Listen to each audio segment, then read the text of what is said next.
This table here summarizes our discussion of the advantages and disadvantages of each business type. We compare the experience of being a sole proprietor, a general partner in a partnership, or a stockholder of a large public corporation. In the table, a star indicates an advantage of that type of business. 2 stars means an even stronger advantage. No star indicates a disadvantage compared to one or both of the other business types. This table highlights the trade-offs involved in any choice of business type. How do entrepreneurs respond to these trade-offs? More specifically, how many entrepreneurs choose each type of business organization? And how important is each type in the economy? This table here shows the common types of business organizations in the United States. As you can see, most businesses are organized as sole proprietorships. This is not surprising because a sole proprietorship is easy and inexpensive to set up. Only about 1 in 5 U.S. businesses is organized as a corporation, and only about 1 in 10 is a partnership. So in terms of numbers of businesses, sole proprietorships lead the pack. But now, look at graph B. It shows the total revenue earned by businesses of each type. As you can see, even though they are fewer in number, corporations earn the lion's share of all business revenue. They also earn most of the profit. Why? Because virtually all the largest businesses organize as corporations. For a very large business, the advantages of being a corporation far outweigh the disadvantages. Finally, there are some other types of business organizations. While sole proprietorships, partnerships, and corporations are the 3 main types of businesses, they are not the only types. As you are about to see, some businesses combine the features of the 3 main types.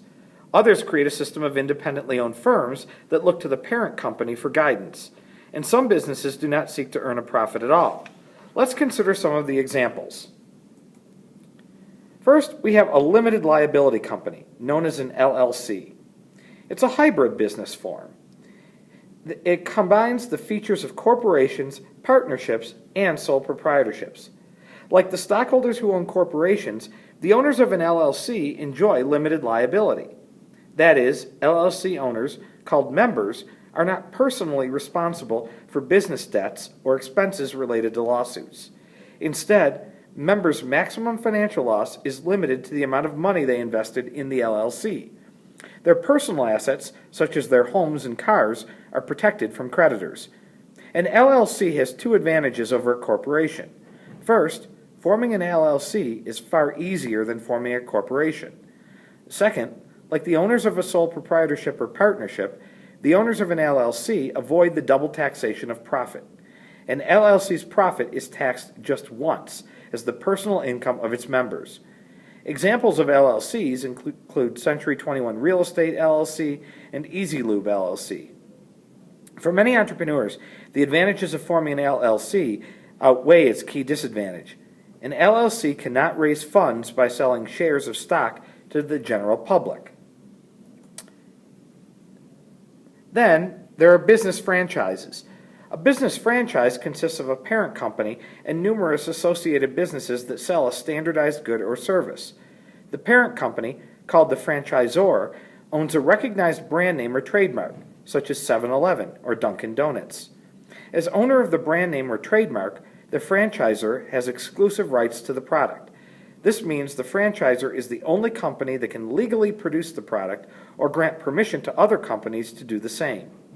To see how this works, imagine that you want to expand the tutor shop to other high schools, but you'd prefer that your business not manage or take the risks of investing in these other branches.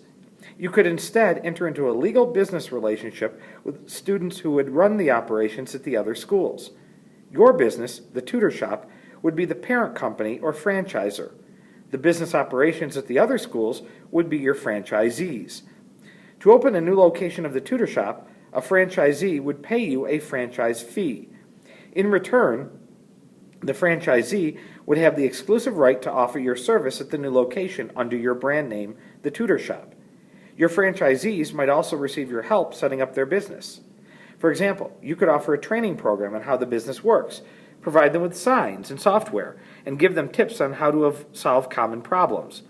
On top of the initial fees, there are typically ongoing fees figured as a percentage of the franchisee's revenues or profits. The fees support advertising and other services provided by the parent company. The remainder of the profits of each local tutor shop would belong to the franchisee. McDonald's, a public corporation, is a leading example of a business with franchisees. The parent company has its corporate headquarters in Oak Brook, Illinois. The local McDonald's where you buy a hamburger is a franchisee. In all, McDonald's has more than 30,000 franchisees in about 120 countries. McDonald's has tight control over the products offered by each franchisee, how they are made, their prices, and other aspects of the business. Many people who want to run a business choose to become franchisees rather than starting from scratch. They prefer to avoid the risk of charting their own course with an untested business idea. As franchisees, they get training and support from the parent company, and they can sell a known brand with proven appeal. However, the fee to become a franchisee can be high, even hundreds of thousands of dollars. So a franchisee risks losing a substantial sum if the operation isn't successful. Another type of organization is the cooperative. A cooperative, or co-op, is a business owned by its members and operated to supply members with others with goods and services. Some co-ops earn profits, but this is not the primary purpose of the business. Co-ops share certain core principles, which center on democratic decision-making, active participation by members, and concern for the well-being of other co-ops in local communities. According to the National Cooperative Business Association, the NCBA, co-ops in the United States serve 120 million members. Some co-ops produce and sell goods. Most of these are agricultural co-ops. Examples include Ocean Spray, Welch's, Sunkist, Sunmade, and Land O'Lakes. Other co-ops purchase goods and services for their members. Many cities have local food co-ops. They purchase their goods in bulk at low prices and enable their members to buy them at a considerable savings. Finally, we have what are called nonprofit organizations, also called a nonprofit.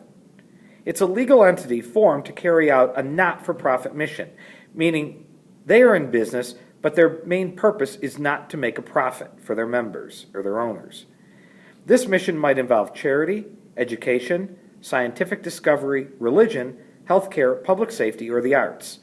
Some nonprofits are large, such as Amnesty International, Doctors Without Borders, Feed the Children, the Metropolitan Museum of Art, the Red Cross, Veterans of Foreign Wars, and the World Wildlife Fund. Many other nonprofits are small and deal with local issues. Some nonprofits, such as nonprofit hospitals and private schools, charge money for the goods or services they provide. Rather than distributing any profits to owners, the earnings of nonprofits are used to further the mission of the organization. In all, the U.S. Internal Revenue Service, or IRS, recognizes more than 1.5 million nonprofits in the United States. Nonprofits can be organized as corporations, cooperatives, or limited liability companies, among other types of firms. Most nonprofits choose to become corporations and are thus called nonprofit corporations. Small nonprofit organizations often rely on volunteer labor. Large nonprofit corporations typically hire employees. They raise funds by soliciting donations from private individuals, businesses, governments, or private foundations set up to grant money to charities and other nonprofits. Unlike their for-profit cousins, nonprofit corporations are prohibited from raising funds through the sale of corporate stocks or bonds to investors. Nonprofit corporations, like other nonprofit organizations, enjoy tax-exempt status. That is, nonprofits do not pay federal or state income taxes. This tax-exempt status is one way the government supports the work of nonprofits. The government also allows donors, such as individuals and corporations, to deduct contributions to nonprofits from their income taxes.